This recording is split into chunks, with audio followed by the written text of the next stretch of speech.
Stay hot at 15. How you feeling? Oh my God. I hit an absolute wall this weekend. Yeah. Because it was we're only 22 days out, right? Mhm. From or 20 what's it, Wednesday? Yeah, 23. Definitely 22 and a half till Friday. And then that's October 1st, man. So we were hitting like on Saturday or Sunday, on the weekend. I was like starting to hit that. I was like 25 days in, so I'm like halfway in. Gotcha. I really started to hit that wall. I was like, oh man, I'm exhausted. I'm like, I'm dying a little bit here, blah, blah, blah. And then, yeah, just kind of battled through on Saturday and battled through on Sunday, and then started really running every day, like no matter what. Okay. Absolutely, like felt like I was doing like, hey, I'll go run a couple miles here. I was running Right. every day, like the challenge, but I wasn't doing the 5K. And now I'm like, gotta do the fucking 5K, and Buddy, it's 5K a working. day. Oh, I don't know if I could do that. Dude, my shins are hurting, but we're pushing through. Holy shit. Your heart your beats per minute is gonna go down to like 33. Man, I'm excited. I'm You're gonna be excited, man. so efficient. Um, I Can't went wait. I went for my first 5K in a long time today, and it was fucking brutal. What was that? It was humid out today It too. was Oh, hot. gross. It was hot. I did a heavy. I've been lifting weights like a madman lately, so like Nice. I feel heavy. I don't feel light, but it's hard to I balance feel running heavy. and getting strong too. Right. So I got to pick one. Um, so so I have a couple of things I want to talk about, but like, yeah, your 50-day challenge. How is it doing what you thought it would do? It's Like, like it's what's the discipline? What's the consistency? How has that impacted work? Are you happier? Are you like, fuck, I can't wait for this to be over? Are you miserable? Like, what did I get myself into? Like where are you? no, I feel like I'm in a great space. Honestly, I'm like very I'm kind of like this past weekend on Labor Day weekend, I was a little tired. And I was like, what the fuck am I doing here? And I did take. Do you think that's because like everyone else takes the excuse to like do nothing on Monday and here, oh fuck, I have to continue to work, or did that motivate you more to be like, yeah, why? No, it wasn't. And like, it wasn't. I wasn't even looking at anyone else. I was like, man, I'm fucking tired. Yeah. I'm fucking really tired, man. Like, I was walking in and I was like, it wasn't like, oh, why am I doing this? But when I got here, I was like, man, I'm just tired. Mm. And then, like, so what I did was I just worked really hard, like, didn't spend all day here, but worked hard for 3 hours. Took the rest of like Saturday night, just chilled, put the feet up, Right. watch the Jays. Fucking love the Jays right now. God damn, these guys are unbelievable. Oh God, inspirational. Um, and so basically off of that, man, I just kind of took a little bit of me time, but still went to the office, still did my Yes. doing the challenge. Yeah, still doing the whole sober thing, not drinking at all. It's not doing anything. It's great, and man, I feel now this coming into the week. Um, I felt like there was a big kind of simmering. I was kind of talking to like my team about it. I was like, you know what, like we're on the cusp of like something massive. Like it was, I've never felt this before. Uh, I think I felt like false, I guess, like, well, not false, but I guess like high points and then they go low points, high points to go low yeah, points. And this is just like a brewing that's just about to like pop the fucking lid off. It hasn't popped yet, but like the activity and like the energy and like from like clients, new clients, contracts out, signatures come, like we're just waiting on a couple signatures to come in. Like I'm expecting this to like it's about to pour. Like it's uh, literally about to pour. that's gotta And be so a it's good feeling. yeah, and honestly, that's what's kind of transpired over the last like 25 months. We've actually become more stable, I would say. So I'm like, we're very comfortable now. We've Uh-huh. created like as a team what our process is, everything from an execution perspective, and it kind of has freed me up now to just go do what I do best, and that's just absolutely drive the business forward. Yeah. And so now I'm doing what I'm doing best. I'm in such a great space. I'm like just being an absolute nail gun. And now it's all coming. Now it's like I'm in my sweet spot. Our all of our people are in their sweet spots and what they do best. And now we are collectively just created like this buzz and this energy, and we're literally about to pop this shit off. Like I'm expecting here in like any moment now for like a bang, bang, bang, where it's like document sign, document sign, document sign, document sign. And then that'll be like, holy shit, like it's arrived. And that's at like, we're only at like the 26 days, 27 day mark, but it took that like 33 days, that month of absolute grinding in a shitload of uncomfortability and pain to get to this point of like, I feel good. I feel really good right now. So you would say that because of this challenge and the uncanny and just dialed focus, it's like you can feel like, okay, it's going to pay off sometime soon. I just don't know when, but it's coming. It's paying off from an execution. Our current clients right now, like it's paying off because like we're performing. It's great. Like we're just performing. And then performance in like your product and in your team allows your job as a salesperson to be, or on the front lines, to be so much easier, because you go, well, look what we're doing here. Here's the case study. Here's this, here's this, this.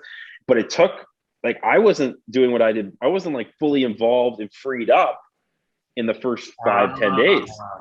So I was more like, we are like mission critical. This is a massive point. We got to get our shit out and get good and get aligned, and getting aligned and getting like level and stable then freed me up now over even just the last 10 days to be where I want to be and where I perform. So you don't think you would have been able to be in this position as soon as you are now if you didn't take those first 12 days and absolutely dial in? Yeah, I would. No, exactly. We would have been delayed. So I would have been delayed probably like a month or two. Gotcha. And then I would have been sitting here disappointed in October, saying, "What the fuck? Like, why aren't we where we're supposed to be?" The fact that we did when when they went like total guns a-blazing and lockdown, lockdown for like the 15-20 days to the 32 days to this point has allowed everyone now to start to perform and ultimately be freed up to perform, because they can focus on what they do best. That's nice that you've recognized that, because I think that speaks to the whole idea of sacrifice. And something that I've been feeling and kind of battling with, not battling, it's not like I'm having a conflict with myself, but I think it's a common theme where, if you're confident in yourself, I felt this as an athlete. It's like, I know there's something in me that eventually I will be successful. I don't like it's just like, there's no way that I can't be. I just know that there's something special. It's just, I have this confidence, even though I'm not there yet. It's just like, whether it takes 30 years, I just like, there's no way I'm going to fail. Like, there's just no way. But I think at the same time, it's easy to say that. Anyone can say that. It's like what you do with the action. It's like whether or not you're putting that action forward. And so it's how long am I going to delay? Like if I don't sit down here for the next couple of months and absolutely dial in and sacrifice the weekends that I've had with my friends, the trips that I want to go on, like that kind of, if I don't do that, then that success is just going to be delayed even further, even though I know it's in me somewhere. It's like, but like, who's going to pull that out? It's like, it's not up to anyone else to do that. Like you can't sit here and expect things to happen for you. Right. Right. I was on Twitter, and it said, I was on Twitter just before this, and I was going through, it's like, someone said a quote, entrepreneurship and startups are more about action than intelligence. You could substitute intelligence for that innate skill or that innate feeling and belief and confidence. You could, because without the action, it's not going to happen. Well, intelligence comes from learnings from actions. Nice. That's what it is, right? It's so your actions, you need to take an action to learn something, right? And so that you take an action, have success, and you learn something about it. But then ultimately what happens is you take action, it doesn't go that well, or hey, you got to tweak this, got to tweak that. That becomes intelligence. That becomes knowledge. And so you take all your knowledge and your intelligence from your actions, and guess what? You're that's why, like, you just learn, you just get more knowledgeable and better. Like, it's unbelievable. And you know what works and what doesn't work, and what's best for you and what's not best for you. But then it's funny, like right below that tweet, it was like someone else said, do you think entrepreneurship, or no, this isn't the tweet. The tweet was something like entrepreneurship and startups. When are we going to stop romanticizing this kind of lifestyle? It's like when we talked in Act 14, it's like the whole hustle culture and like grind, no sleep, 50 days straight, like whatever. Do you think entrepreneurship and startups have been romanticized in the past? Like, it's cool to be an entrepreneur. It's cool to be a founder. Yeah. I think we've always talked about this, right? Like, it's easier to be an entrepreneur today than it was because of Shopify, because of technology. There's so many. We always talk about this, right? My definition of entrepreneur is beyond big versus the definition of an entrepreneur for another person is different, right? So it's romanticizing, I guess, being an entrepreneur is cool.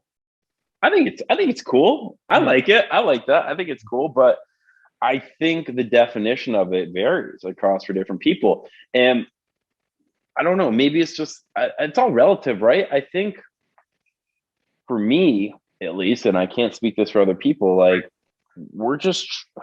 I'm a type of person to like, and our team are the type of people that why do something if it's not going to be something that's massive?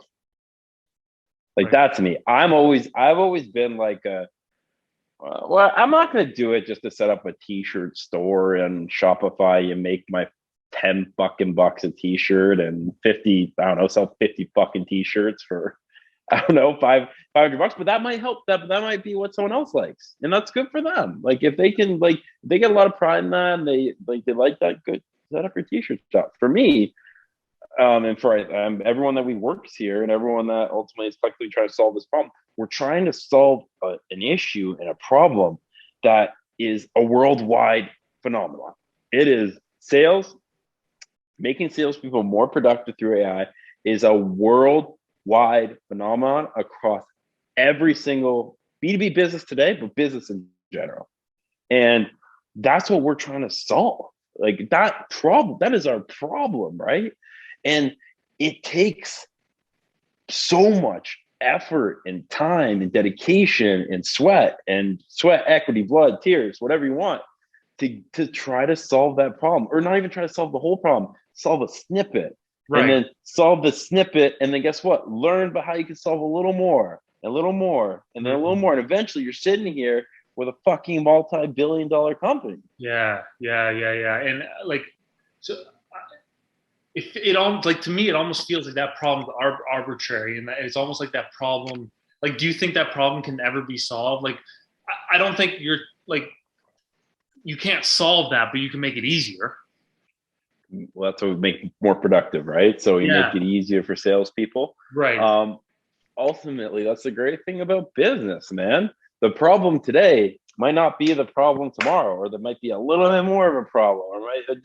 This is why disruption disruption doesn't stop. It is always happening, right? There's a LinkedIn, for example, right? LinkedIn was a disruptive business creating ultimately a business platform to connect people. Built. Bought by Microsoft, $26.4 billion. Built on more. It's massive. I think it's worth, I don't know what it's worth, but it's worth probably closer to 100 now. And what does the founder say that sold it for $26.4 billion? He goes, this platform's meant to get disrupted, when he disrupted the whole platform in general, right? So he's saying this whole thing's to get parsed out, split, knocked up. There's things we do really well. There's things that no one can compete with. But guess what? There's things that like we do really well that there's a startup like Greencube that's going to come in and make this section better and ultimately optimize it. And guess what? Then Greencube builds momentum. We start growing. And then guess what?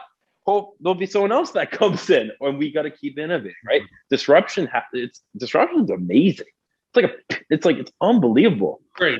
And we wouldn't have a lot of our modern day technology without disruption. This makes me it's good transition into, like, I want to pick your brain on the whole crypto and NFT space.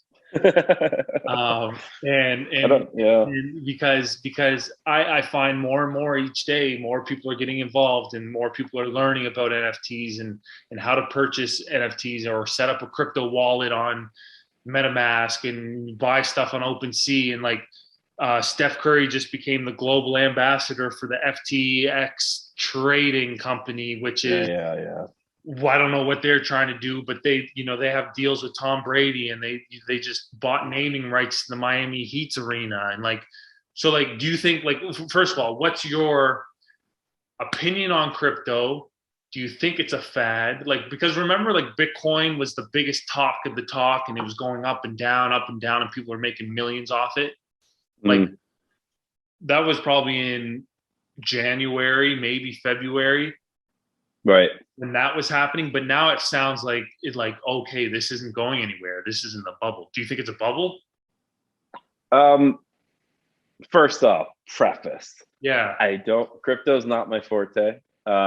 Crypto's not my space. It's not something I take a lot of interest in today. Do I find it really interesting though? Right. Yes. Do I find it to be an industry that is ever going away? No. I think that's a disruptive industry that there has to be universal currencies. That just makes sense to me. Mm-hmm. Why wouldn't there be a universal currency across every single country? Why do the countries have to control that? Right? The issue I have is this thing is fucking nuts. It's Bitcoin's up $10,000 one day, drops down another 5. And the issue with that is, I think what the issue with this is, when you have these uncontrolled volatilities where something's not pegged to anything, it's not pegged to anything. Like the US dollar is pegged to the US economy. The Canadian dollar is pegged to the Canadian economy, right? And ultimately the value of that, you can quantify that. Can't quantify cryptocurrencies right now. You basically just it goes up, and based on demand, people buy. And then all of a sudden, guess what? All these high frequency trading platforms and algorithms jump in, and it'll sell, and then it'll go down and sell. Like, it's not pegged to like any value, which is really dangerous, man. And I commend all these early guys that made money off Bitcoin and are Forex crypto traders and are crypto specialists. Yeah. Good for them, man. You made your quick buck. But I also think my purpose, again, they classify themselves as entrepreneurs, right? Mm-hmm. They consider themselves entrepreneurs. I look at them and go, you just got lucky. Mm-hmm. But it's good. I don't hold anything against them at all. Good for you. But my definition is different. I'm great. You made $1 million off Bitcoin. Yeah. What are you doing next? What are you doing next? And what problem are you solving, or what solution are you bringing to help people versus just making that $1 million because you were smart or early? Right. And then finance people like investment advisors or people who own funds are entrepreneurial in spirit, but they're not entrepreneurs, right? I guess that's it, right? If people that are calling themselves entrepreneurs right now are these Forex guys, are these crypto traders, are these and non-fungible tokens. Listen, if you set up a business that ultimately was like a cryptocurrency platform and it ultimately started moving that way, you're an entrepreneur. Yeah. You're an entrepreneur. That is awesome. If you're just a trader and you're just buying stuff as like a stock trader, then you're not, because it's not a business. You're just making money for yourself. Yeah, it's I like how you say entrepreneurial spirit, because it does it takes on some of the qualities of an entrepreneur, like risk. Risk is the biggest one. It takes a lot of risk. Risk. I think that's what it is. And I taught, like, a lot of my friends, I don't think I have many friends who are like purebred entrepreneurs. Like I mentioned this to you earlier. I think you're the only person that I really know and speak to on a regular basis that's like building a real business. Well, dude, I like people, and to or echo that, like people look at me and go, "Troy's fucking insane." Like I get my friends like go, like they say, "Troy, that's really cool," or they joke around, "Oh, how's Greencube?" Like they don't know, like they joke around about that to me, and I go, "Listen, it's good, it's great." I think people kind of still think it's kind of no, it not anymore. They used to think based on what I was that hey, Troy's just like this kind of guy who starts all these things and yeah. does this, does that. That's who he was, right?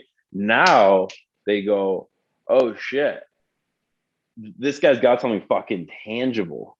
But This guess is what? But you had to do all those other little things to be called crazy to get to where you were today. I'm That's still crazy. I'm still fucking crazy. I know. But like what I'm saying is like people, and you hear all these successful like Jay-Z and whatever, any motivational clip that you come across on Reels or Instagram, whatever, it's always like people don't see the work that it takes to get to where I am today. Right. So like I think back to your failed business of the nightclub, the skip line, you know, like skip out. like that's where I think the romanticization of entrepreneurship, people think like, oh, let me go sell a couple t-shirts and become this. But like it's almost like, do you think you needed to taste those failed businesses to finally land where you are today? And then on top of that, I think like talk to the pressure that it felt to become an entrepreneur and not take the safe route, because my friends, a lot of them are like, they love the security of the corporate job. Right. So for you to avoid that path, it's like, damn, what if this, like, were you ever afraid of being the loser that, Troy, like, good luck. You're not building the next Shopify, you idiot. So that was aggressive. No, I love it. I love that's my vote. No, it was okay. I was living safely still when I was doing those other startups. Consulting in there as well. Would you classify that? Yeah. That's a man to anyone else, but to me, right? What is my definition on truth today? All in. We are all in on this. Yeah. I don't care. My success, my compensation, and my net worth is pegged to the value of this company. Yes. I'm all in on that. Back like a year and a half, when I started my consulting business, listen, I'm a good salesman. It was a safe way to say you were an entrepreneur, right? Yes. And so, because I was making a monthly salary, right. It wasn't like a real, like you didn't have employees or anything like that. No, it was just me, right? Yeah. So it's like, yeah. So that's kind of what it was, right? And so, it was a safe way, I guess, for me, maybe that's why people didn't take me seriously at the time, right? It was I don't know. I guess people thought consulting business, that's really cool. Wow, that's great. Wow, it's a risk because you're month to month on contract, right? Yeah. It is, right? But to me, I was like so dissatisfied because it wasn't really creating any equity value, right? Yes. It was just a salary.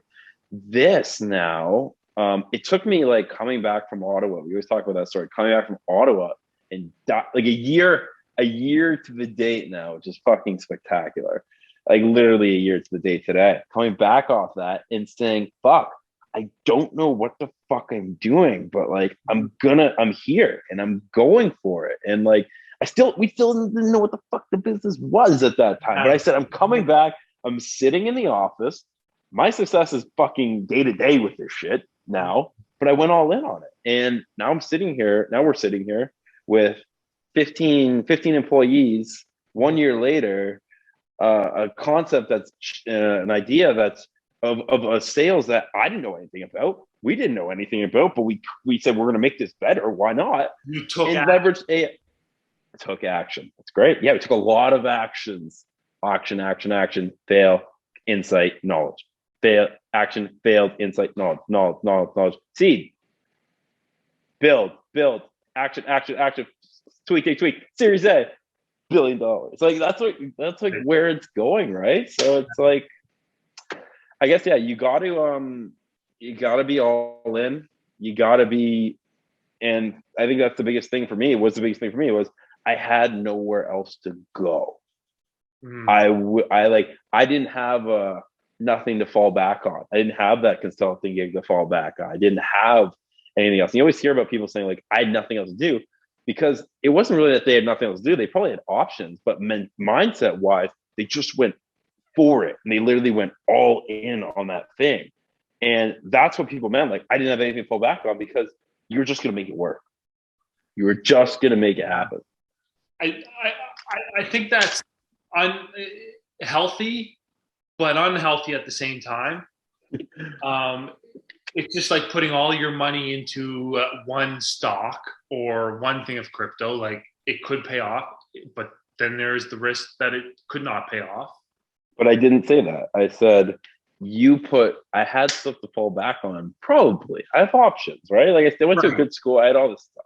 Yeah, but yeah. Mentally, I went to a place where it was, no, this is fucking it. And I'm just going to go. Yeah. I don't know what I'm doing, but I'm not, there are no mirrors. I am no mirrors on the side. I am all downhill, all uphill. No mirror, no rear view mirrors. I'm not looking anywhere. I'm just looking forward, and I'm just going to keep going forward and push forward and make it happen. That's the choice. I went all in mentally. I didn't go all in in the scheme of things. And it's like the whole, I don't need a plan B because plan A something. What's that quote? It's like, I don't have a plan B because I'm going to make plan A work or something. It's just like, why have a backup plan? If you were actually serious about plan A, then you wouldn't even be thinking about what if it didn't work. It's funny, right? Like, I think you just become so resilient and you become such a good problem solver because of the action. Yeah, that it comes and you figure it out. Like, you have we're gonna still have terrible days. Like, we've had terrible days. Damn, how do we come up with this? Where do we come from this? Ultimately, then we just somehow come up with a solve. We put our minds together. We work. We get better. We solve. We come up with ideas, and that's the beauty about this. It's like you're constantly innovating, solving from actions. Yeah. To then ultimately, and getting the knowledge that you have. The actions are painful. It's like getting punched in the face, but ultimately you move forward and ultimately create greater actions that ultimately lead to greater results. What do you consider a bad day?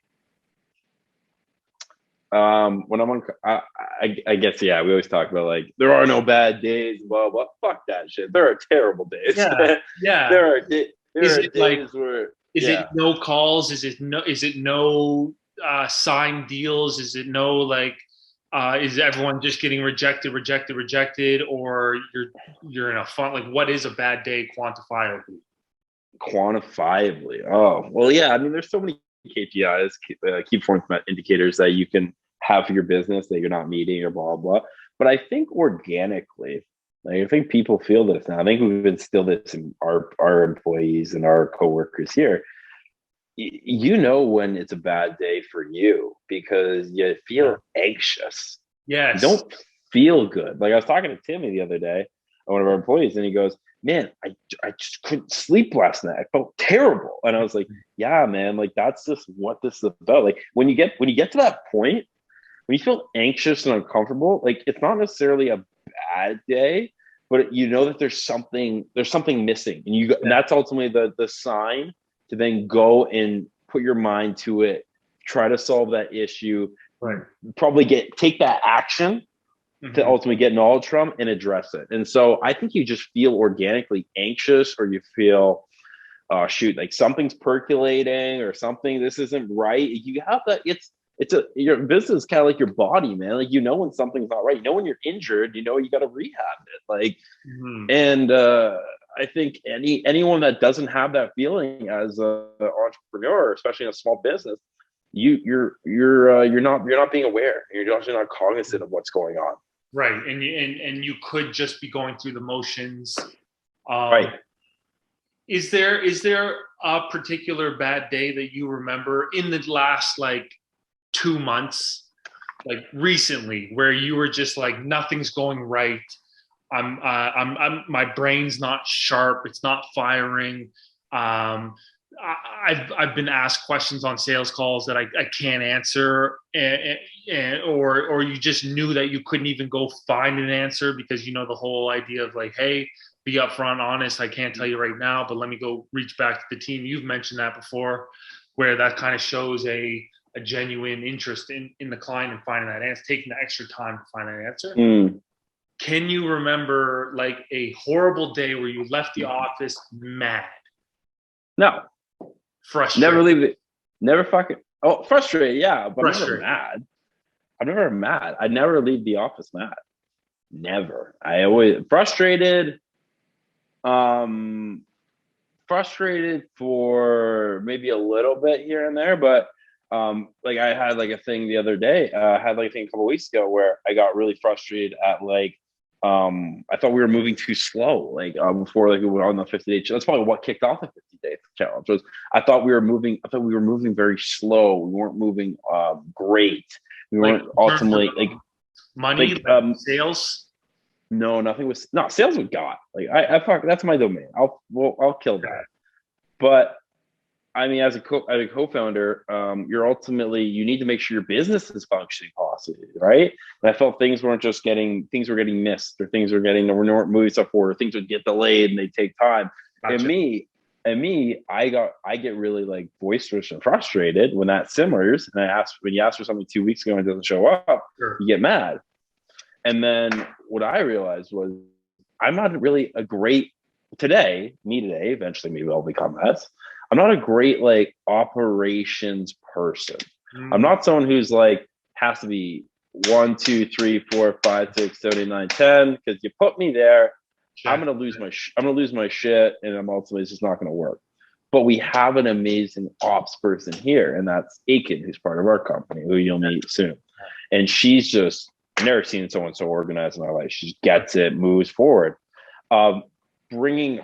Elevating her into this type and empowering her to come into this role, which she kills, and we knew she would kill it. Ultimately freed, and us working collaboratively rather than combatively ultimately allowed us to have stability. And then that freed me up to go do what I do best. And that's like sell, grow, create partnerships, move the business forward, ideate, create new product ideas, work with tech, and go out and do it and execute, right? Having that stability in her is a massive, massive, massive value add for me, because it allows me to perform at my best rate. And I think that's what that's what we were feeling before the challenge. I was like, we have to get aligned, not just with processes and on that side, but we have to make sure everyone's aligned on in the role that they're going to be the best in and that they're going to kill.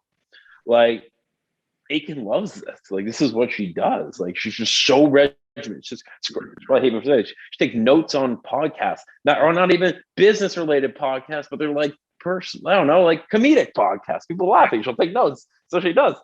And she always jokes around with me about this. But then I go like, well, like I laugh at it, but then I go, but I admire it. So I go, wow, like if only I had 0.001% of that organization, right? And so you need to, what I learned is you can't be combative. You got to be collaborative, and your idea isn't always the best idea, isn't the only idea that's in the room. And that's something I learned as a leader and as someone that moved forward. And really, it's a great feeling. I mean, that's probably why it feels so good. When you have meetings with people and collaboratively discuss, and you're not feeling like you need to come up with everything, a weight is taken off my shoulders, and ultimately it's way more healthy, right? And then ultimately I'm freed up to like do what I do best. Yeah, and that's the benefit of building something bigger than yourself, right? Think back to your consultancy days when it was just you, versus where you are now. Now you have more firepower, and you can lean on more people and their strengths. It's funny, right? It's like when you're starting out, when you're starting a company, and it was just me, right? It was just me. Yeah. A couple of partners, like basically just me. I was like product, sales, everything, right? Yeah. And when you create, I think when you create, you're basically playing shorthanded against, playing hockey. Like if you know something hockey now, you're playing shorthanded. Just you just got to make all of them work. You wear every single hat. And then I think it was a big adjustment for me not a big adjustment, but a learning process to then, okay, step out of ops, step out of product a little bit, shift more towards BD, growth, vision, sales, managing that process. And then stepping out of everything that was on my plate and just handing it to people that are better at this than I am. They're better. They're more talented than me at this. And it takes a leader. I think I read a quote the other day that it was about Steve Jobs. He goes, I always employ people in certain positions that are smarter than me in those positions. And that's so true. You need to employ people that are smarter, better at what they do in those processes, because if they're better at it, there's a good chance that they probably enjoy it first and they feel good about that. And that's what they're passionate about. And then ultimately the whole thing collectively performs. And so that's what I've learned over the last like 50 days, I would say, is how to use your team rather than be a puck hog, maybe. And that's really maybe that's what that feeling is of simmering. Now we're like a full team coming up rather than it's just, I got to go out and do this and go end to end. Still going to go end to end on occasional goal, but why not? But we got, but hey, it's good to get a couple assists now. For sure. And I think that's a great way to end it off. I think like it's fun to see you kind of do a little introspection on these calls, and I don't like the word admit, but it's a little bit of like, hey, like discovery. Discovery problem. It's discovery that you can't, in order to reach your vision and your goal, you can't do it alone.